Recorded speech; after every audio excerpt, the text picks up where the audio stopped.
Hi everyone, welcome to Lata diaries. అందరు ఎలా ఉన్నారు? బాగున్నారా? నేను కూడా చాలా బాగున్నానండి.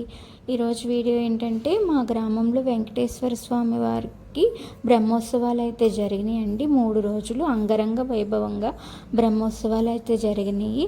ఈ బ్రహ్మోత్సవాల్లో భాగంగా ముఖ్యంగా ఏమేమి కార్యక్రమాలు జరిగినాయి అంటే ధ్వజారోహణం, స్వామివారికి అభిషేకాలు, వెంకటేశ్వర స్వామివారి కళ్యాణం, అలాగే సాంస్కృతిక కార్యక్రమాలు, కోలాటం, అలాగే రథోత్సవం, అలాగే అమ్మవారికి పుట్టింటి నుంచి సార తీసుకురావడం, ఇలా రకరకాల కార్యక్రమాలు అయితే జరిగినాయండి. ఏ విధంగా అయితే పెద్ద తిరుపతిలో బ్రహ్మోత్సవాలు జరుగుతూ ఉంటాయో అదేవిధంగా ఇక్కడ మా గ్రామంలో జరిగినాయండి. అలాగే డోలోత్సవం జరిగింది. అలాగే కళ్యాణం, వెంకటేశ్వర స్వామి కళ్యాణం అయితే కన్నుల వైభవంగా జరిగింది. ఇవన్నీ కూడా చాలా బాగా అయితే జరిగినాయండి.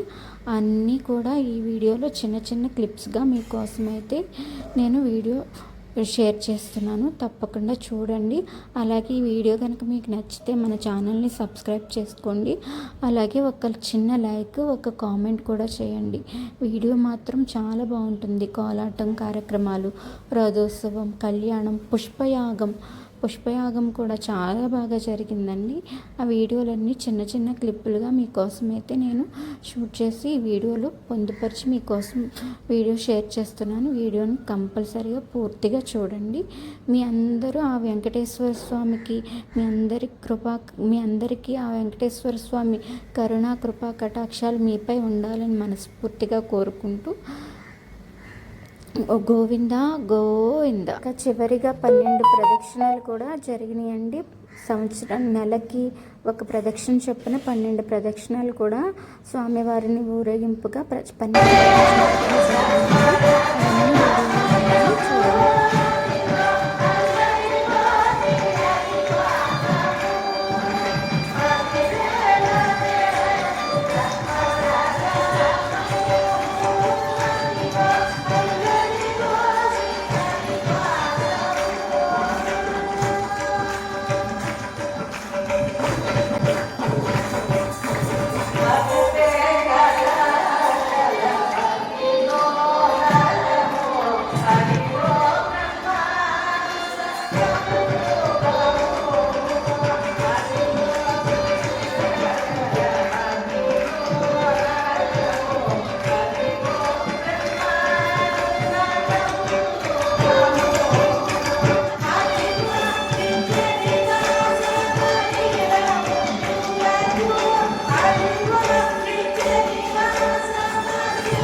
వేసుకుని పోతూ ఉంటారు. ఇంకొక మగవాడు ఇంకో వారం రోజులు పోతున్నారు. మన పిల్లలు ఎప్పుడు పోతున్నారు? ఏ దేవాలయానికి పోతున్నారు? ఒక్కడికి ఒక్క శ్లోకం వచ్చా? పెద్దల్ని గౌరవించడం తెలుసా? భగవంతుడు పూజ ఏమిటో తెలుసా? కనీసం ఆచరణ చేయడం తెలుసా? మన పిల్లలకు మనం ఏం నేర్పిస్తున్నాం? ఎంతసేపు ఆ సినిమాలు, సెల్ ఫోన్లు, పనికిమాలిన విషయాల పట్ల తల్లులు ప్రోత్సహిస్తున్నారు. అర్థమైందమ్మా? నియంత్రించి చక్కగా దేవాలయానికి వెళ్ళండి. దేవాలయంలో చక్కగా స్వామివారికి సేవ చేయండి. చక్కగా భగవన్నామం చెప్పండి. చక్కగా భగవద్గీత శ్లోకాలు వేసవి సెలవులు వచ్చినటువంటివి చక్కగా గుళ్ళో కూర్చోబెట్టండి. 4 భగవద్గీత శ్లోకాలు నేర్పించండి. 4 అన్నమాచార్య కీర్తన శ్లోకాలు నేర్పించండి. పిల్లలు కలిసిపోయేటువంటి పరమాత్మ విషయాలు మనం దూరం చేస్తున్నాం. చేసే తప్పు పిల్లలది కాదు, వాళ్ళకి తెలియదు. చెప్పాల్సినటువంటి కర్తవ్యం పెద్దలుగా మన పైన ఉన్నది. మన పిల్లల్ని మనం సమృద్ధిగా ఇవాళ చూడండి, ఇతర మతాల వాళ్ళు మత ధోరణే కదా ఇవాళ ప్రాణత్యాగం చేసేంత మంది చచ్చిపోయినటువంటి వాళ్ళు మళ్ళీ మన ధర్మాన్ని, మన దేశ యొక్క గౌరవాన్ని నిలబెట్టడం కోసం అని చెప్పేసి ఇవాళ మన కోసం ప్రాణాలు ఉంటే అక్కడ యుద్ధం చేస్తున్నటువంటి వాళ్ళు. కాబట్టి మనం మన బిడ్డలకి ఏం నేర్పిస్తున్నాం? ఇక్కడ మన ధర్మం ఏం నేర్పిస్తున్నాం? కాబట్టి పిల్లలు దానిపై శ్రద్ధ వహించండి. ముఖ్యంగా మీకు చెప్పాను కదా, ఆ పిల్లలు కనీసం పుట్టినరోజు, మన పెళ్లి రోజు, ఇంకో రోజు చెప్పి దేవాలయానికి రండి, స్వామివారికి అర్చన చేసుకోండి. ఆ రోజు దేవాలయ నిర్వహణలో, స్వామివారి కైంకర్యంలో మీరు భాగస్థులు కండి, స్వామివారిని సేవించుకోండి. ఇంకొకటి ఏమిటయ్యా అంటే 3 వసంతాలు పూర్తయినటువంటి తరుణంలో మన దేవాలయంలో కూడా ఒక సంప్రదాయానికి వరవడిగా మనకి విష్ణు పురాణంలో వెంకటేశ్వర మహాత్మ్యం గురించి, అదేవిధంగా స్కాంద పురాణంలో వెంకటాచల మహాత్మ్యం గురించి ఎన్నో అద్భుతమైనటువంటి అంశాలు ఉన్నాయి. అందున పూర్వం చాలా మంది బాగా ప్రాశస్యం పొందింది ఏమిటంటే అంటే సప్త శనివార వ్రతం అని చెప్పేసి ఉండేది. 7 శనివారాలు మనకి కాత్యాయని వ్రతం ఉంటుంది తెలుసు కదా, 7 మంగళవారాలు చేస్తూ ఉంటారు వివాహం కానిటువంటి వాళ్ళు.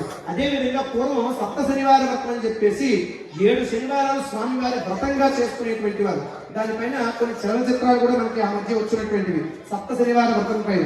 కాబట్టి 7 శనివారాలు స్వామివారిని చక్కగా సేవించుకోవడం కోసం అని చెప్పేసి విష్ణు పురాణంలో చెప్పినటువంటి ఏదైతే చక్కగా స్వామివారి యొక్క సప్త శనివార వ్రతం ఉందో, త్వరలోనే మన దేవాలయంలో 7 శనివారాల పాటు వ్రతంగా చేసుకున్నట్లయితే మనకి ఏదైనా కోరిక నెరవేరాలి అంటే కొన్ని ఇబ్బందులు ఉంటూ ఉంటాయి. మనం తెలుసో తెలియక చేసే పాపాలు వాటికి అడ్డుపడుతూ ఉంటాయి. ఆ శుభాలు మనకు చేరకుండా ఉండడం కోసం అని చెప్పేసి ఆ పాపరాహిత్యం కోసం అందుకనే వెంకటేశ్వరుడు, వేం అంటే పాపము, కటహారి అంటే హరించువాడు అర్థం. మన పాపాన్ని హరించేటువంటి స్వామి ఆయన. కాబట్టి 7 శనివారాలు ఎవరైతే సప్త శనివారం శనివారం ప్రదోష కాలంలో చక్కగా స్వామివారికి అద్భుతంగా ఆ వ్రతాన్ని చేస్తూ ఉంటారు. దేవస్థానం వారిని మనం చక్కగా సందర్శించి ఆచార్య పురుషులతో 7 శనివారాలు చక్కగా వ్రతం చేసుకోండి. 8వ శుక్రవారం రోజున స్వామివారికి అభిషేకం జరుగుతుంది, పూరాభిషేకం. కాబట్టి అభిషేక కార్యక్రమంలో స్వామివారిని సేవించుకోండి. పరమాత్ముడైనటువంటి స్వామివారి అనుగ్రహానికి పాత్రలు రండి. ఇప్పుడు అందరికీ కూడా వేద కాపురం చేసేవాళ్ళకి తెలుస్తుంది ఆ లోటుబాట్లు ఎలా ఉంటుందో. అదేవిధంగా దేవాలయం కట్టడం స్వామి ప్రతిష్టాపన కాదు, తర్వాత నిర్వహణ అనేది చాలా ముఖ్యమైనటువంటిది. కాబట్టి భక్తులను అనుగ్రహించడం కోసం స్వామివారు అలాగే ఉంటారు. ఆయన భక్తి కోటని ఎప్పుడు కూడా అనుగ్రహించడం కోసం ఆత్మత్రాల పరాయంలో మనం ఆర్తితో వెళ్ళి స్వామివారిని కనుక చక్కగా పలకరించినట్లయితే, పిలిచినట్లయితే ఆయన వచ్చి మనం రక్షిస్తూ ఉంటాడు. కాబట్టి చక్కగా మనందరం కూడా స్వామివారిని సేవించుకోవడం కోసం సప్తగిరి వరకు వెళ్ళక్కర్లేదు. మన గ్రామంలో చక్కగా మనకి స్వామివారు ఆ అఖిలాండ కోటి బ్రహ్మాండ చాలా మంది గ్రామాల నుంచి చుట్టుపక్కల వాళ్ళు దేవరపల్లి వెంకటేశ్వర స్వామి దర్శనం చేస్తే తిరుమలలో చూసిన తృప్తిగా ఉంటుందని ఎంతో మంది చెప్పినటువంటి వారు. అటువంటి భాగ్యాన్ని మనం కోరుకున్నటువంటి వాడు. చాలా చోట్ల వెంకటేశ్వర స్వామి దేవాలయాలనే కానీ ఈ మధ్య నేను వాడపల్లి క్షేత్రానికి వెళ్తే వాడపల్లి దేవాలయంలో అర్చక స్వాములను అడిగారు, ఎవరి దేవాలయంలో ఒక దేవాలయం ఇక్కడికి ఈ దేవాలయం నాకు అనుసంధానం ఉందని వాళ్ళకి తెలియదు. కాబట్టి ఆ దేవాలయంలో కొన్ని పనులు చేయించడం వల్ల ఆచార్యులు చెప్పినటువంటి వాడు. కొంతమంది భక్తులు చెప్పగా విన్నామండి, దేవరపల్లిలో వెంకటేశ్వర స్వామి గారు తిరుమల మాత్రం ఉంటారు కదండి, మీరు ఎప్పుడైనా స్వామిని చూసారా అని చెప్పేసి. నిజంగా వాళ్ళు అలా చెప్పగానే నాకు ఆనందం కలిగింది. మనందరం కూడా 7 శనివారాల స్వామి గారిగా చక్కగా ప్రాశస్యం పొంది ఆయన దగ్గరికి వెళ్తూ ఉంటే అక్కడ వాళ్ళకి స్వామి గురించి చెప్పడం అంటే మన భాగ్యం కాదు. అటువంటి స్వామి మన దేవాలయంలో చక్కగా వెయిట్ చేసినటువంటి వారు. కాబట్టి ఎంతో మంది శనివారం మీద కాలినడకతో వచ్చి పొరుగు గ్రామాల వారు మన దేవాలయంలో స్వామి వారిని దర్శింప చేసుకుంటూ ఉన్నటువంటి వారు. చక్కగా కోరిన కోరికలు తీర్చేటువంటి పొంగు బంగారంగా భక్తులు భక్తుల్ని అనుగ్రహించడం కోసం స్వామివారు సంసిద్ధంగా ఉన్నారు. కానీ లోకం మనలో ఉంది. మనం వెళ్ళి స్వామికి ప్రాధాన్యపడాలి. మనకి ఏదైనా ఇబ్బంది వస్తే ముందు చెప్పుకోవాల్సింది ఇరిగింటి వాళ్ళకి, పొరిగింటి వాళ్ళకి, పక్కింటి వాళ్ళకి కాదు. వెళ్ళి ఆయనతో చెప్పండి. వేరే విని చక్కలు పట్టుకునే వాళ్ళు కొంతమంది, దాన్ని లోపు చేసేవాళ్ళు మరికొంతమంది. కానీ మన బాధలు వినేటువంటి వాడు ఆయన. మన కష్టం వస్తే చెప్పుకోవాల్సింది మొట్టమొదటి ఆయన. కాబట్టి ఎప్పుడైనా సరే భగవదానుగ్రహం కావాలి అంటే పనికిమాలిన ఖర్చులు మనం ఎన్నో పెడుతున్నటువంటి వాళ్ళు. మన పిల్లల చేత మన వారసత్వంగా దేవాలయాన్ని ఎలా సంరక్షణ చేసుకోవాలి, మన ధర్మాన్ని ఎలా సంరక్షణ చేసుకోవాలి, భగవదానుగ్రహాన్ని ఎలా పొందాలో మనం పిల్లలకి పరిశీలి ఇవ్వాలి ఇప్పటి నుంచి కూడా.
జగడపు జనుగుల జాతర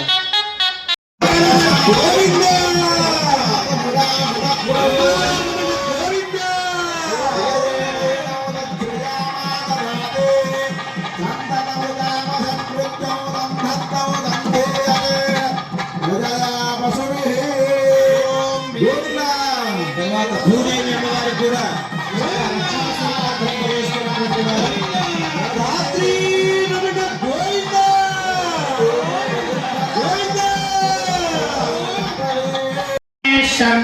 సర్వవిఘ్నావధాంతయే లక్ష్మం సుదినం తదేవ తారాబలం చంద్రబలం తదేవ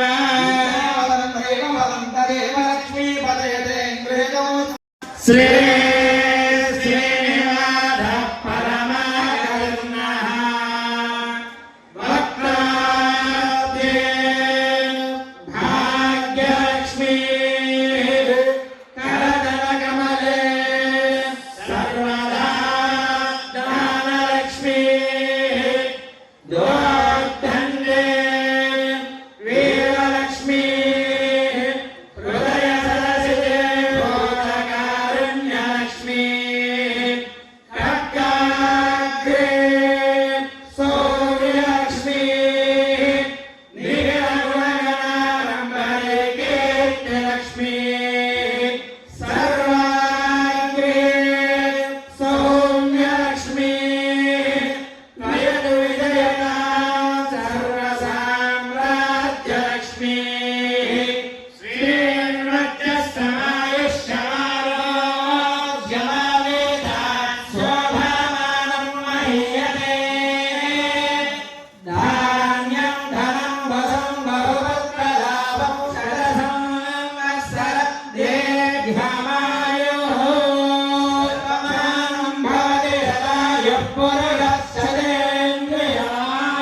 పురుషేంద్రియాయేంద్రియే ప్రతిష్టతే.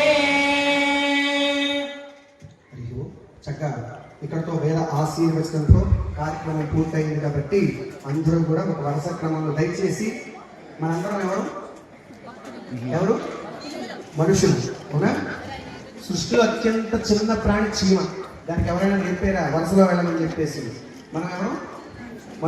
కార్యక్రమాలు జరుగుతూ ఉన్నాయో మన దేవాలయంలో కూడా స్వామివారికి వైభవోపేతమైనటువంటి ఆరాధన కార్యక్రమంలో భాగంగా చక్కగా శ్రీ శ్రీనివాస కళ్యాణం సప్తగిరిలో ఉండేటువంటి స్వామివారిని చక్కగా శ్రీదేవి భూదేవి సమేతంగా ఈ కళ్యాణ మండపంపైకి ఆవాహన చేసి చక్కగా ఏ కార్యక్రమం అయినా ముందుగా ప్రారంభిస్తే ముందుగా ఎవరిని ప్రారంభిస్తాం?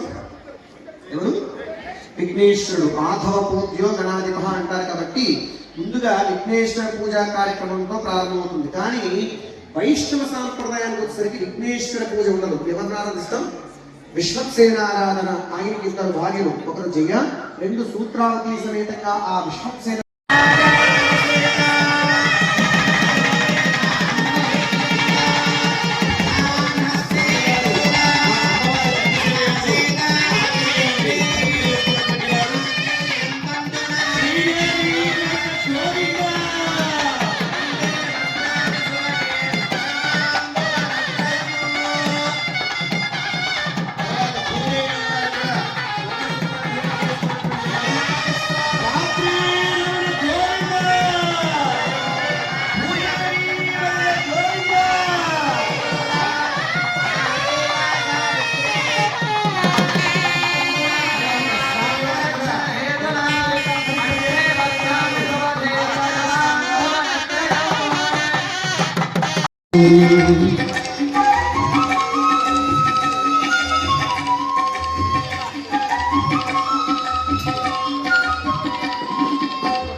స్వామివారి యొక్క దివ్య వైవాహికోత్సవంలో అక్షతారోపణ అనేటువంటి కార్యక్రమాన్ని చక్కగా నిర్వర్తించుకున్నటువంటి వాడు భగవంతుడు మనల్ని అనుగ్రహించడం కోసం అని చెప్పేసి మన చక్కటి ఈ యొక్క గ్రామం యందు అఖిలాండ కోటి బ్రహ్మాండ నాయకుడు ఆత్మత్రాణ పరాయణుడిగా భక్తుల్ని అనుగ్రహించడం కోసం ఈ క్షేత్రంలో విరాజమైనటువంటి స్వామివారికి తృతీయ వార్షిక బ్రహ్మోత్సవంలో స్వామివారి యొక్క దివ్య వైవాహికోత్సవం.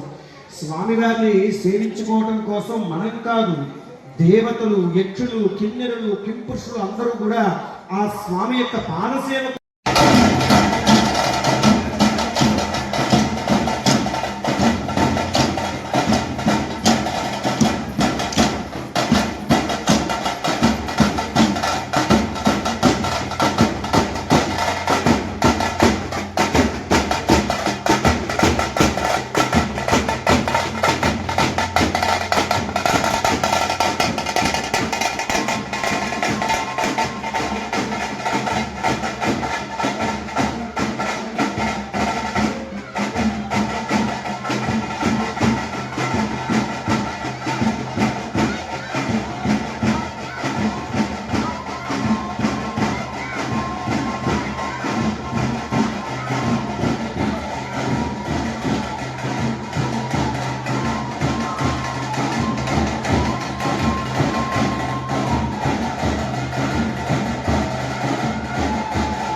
అంతటితో ఆ బ్రహ్మోత్సవ కార్యక్రమం పూర్తయినట్టు తదుపరి ద్వాదశ ప్రదక్షిణ, ద్వాదశ ఆరాధన అంట.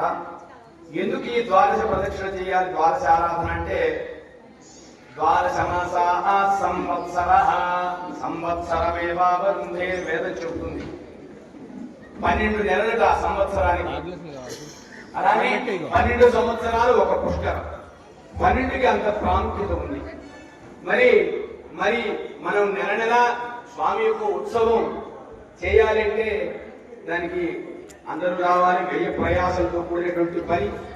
మరి ప్రతి నెల ఉత్సవం చేయలేము కాబట్టి ఈ బ్రహ్మోత్సవం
కలశంలోకి ప్రవేశింపజేసి ఆ కలశాన్ని లోపలికి తీసుకుని వెళ్ళి స్వామిలో తిరిగి మరలా కళల్ని ప్రవేశింపజేయడమే ఈ బ్రహ్మోత్సవం యొక్క ఆంతర్యం. ఎందుకు అంటే పరమాత్మ ఈ దేవాలయం కట్టిన దగ్గర నుంచి కూడా మనము ప్రతిరోజు కూడా స్వామిని ప్రతిరోజు వారానికి ఒకసారి లేదా 15 రోజులకు ఒకసారి, నెలకు ఒకసారి స్వామిని చక్కగా దర్శించిన తర్వాత ఈ కలియుగంలో మానవులు ఊరుకుంటారా? స్వామి చక్కగా వరద కటి హస్తాలతో నిలబడుంటే ఎక్కడ లేని కోరికలన్నీ గుర్తొస్తాయి. అందుకనే రోజు రోజుకి తిరుమల కొండకి వెళ్ళేటువంటి వాడు ఎక్కువ సంఖ్య అయినారు. పరమాత్మ ఈ కలియుగంలో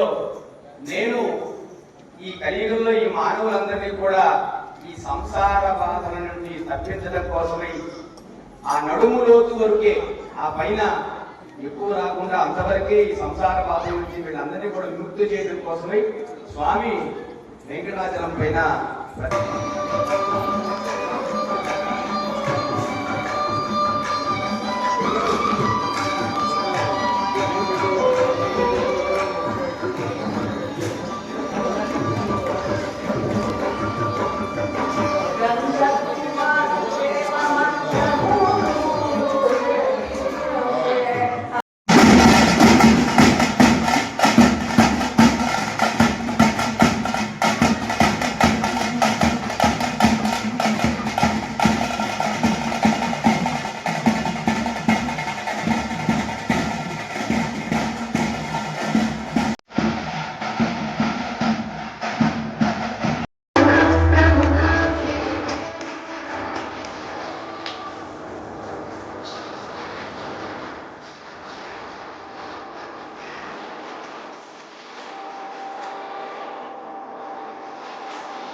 Hare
Krishna.